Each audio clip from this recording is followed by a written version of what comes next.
With $130, you can get a 27-inch Full HD IPS monitor that has a 100Hz refresh rate and a 1 millisecond response time. But how is that possible? Can you really get such a monitor for $130? Today in this video, we are going to have a deep and honest review of this version of the Twisted Minds monitors.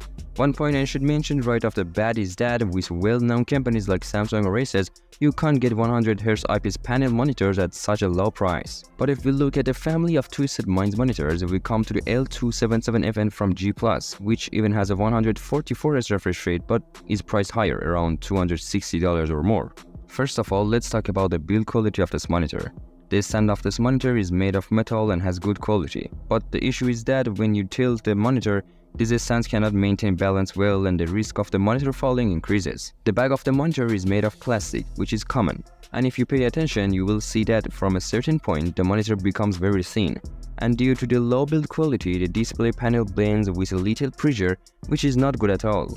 But overall, it has a modern design, and the TM logo you see at the bottom front of the display is printed and not stuck on, giving it a better feel and making it impossible to come off. Additionally, the full Twisted Minds branding is present on the back of the monitor. The thin bezels of the display give a good feeling. As you can see, the back of the display also has a thicker section which then becomes thinner, and overall it has a beautiful design. At the bottom, there are a few buttons: power, menu, up and down, and return or undo. If we take a look at its menu, we encounter something like this. Although this is a gaming monitor, this menu doesn't give off much of a gaming monitor vibe. It only has two Twisted Minds logos in the corner and bottom of the menu, but let's see what features it offers. In the first menu page, we have brightness and contrast options which don't need much explanation. The next option is black equalizer, which is for adjusting the black and white levels of the screen. There is a blue light filter option to reduce the harmful rays of the monitor, and an echo mode option to reduce the monitor's energy consumption. Additionally, there is a DCR option to increase the contrast. Tough, it has a minor effect. In the second tab, we don't deal much with the top options, but here we have the FreeSync option which you can toggle on and off since this monitor supports AMD FreeSync. But the third tab has a really strange option. At the top, we have the color temperature setting, and preferably you should set all of them to 50 to get a better screen. But at the bottom, there is an HDR option, and the interesting point is that this monitor doesn't support HDR at all. Even if you look at its specs or check online, you will find that this monitor doesn't support HDR. But in the menu, there is an HDR option, and it's interesting to know that this is a fake HDR. This fake HDR only slightly increases the color saturation of the screen, and when playing games, you see the colors with more saturation. Just this. Guys, if you enjoyed this video so far, please don't forget to subscribe. Thanks.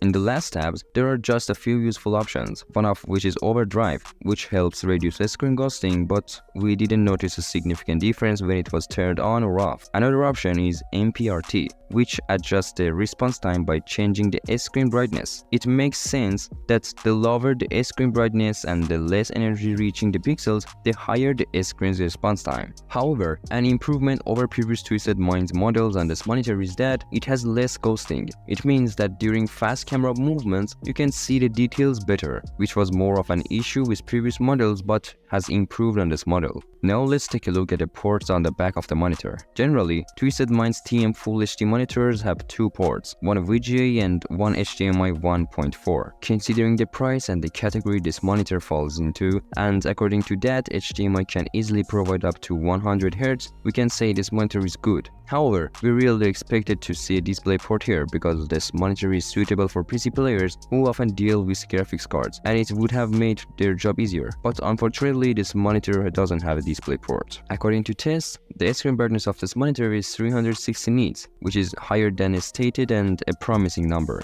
Based on tests, the sRGB color gamut of this monitor is 98%, the NTSC color gamut is 73%, the Adobe RGB color gamut is 76%, and the P3 color gamut is 79%. These results are not particularly impressive or exceptional. They are rather ordinary, what we expect from a mid-range or lower-range monitor. However, when we consider these results alongside the price of this monitor, they catch our attention. In the brightness and color intensity tests, a significant flaw was noticed in this monitor. As you can see, this part of the monitor emits less light compared to the center of the screen, meaning the left side of the monitor is slightly darker. However, as you can see, this flaw is not very noticeable in fast-paced games, but it's quite evident in the other other environments like Photoshop, Office applications, Paint, and so on. This indicates the low quality of the display panel, meaning its backlight cannot distribute light evenly across all parts of the screen.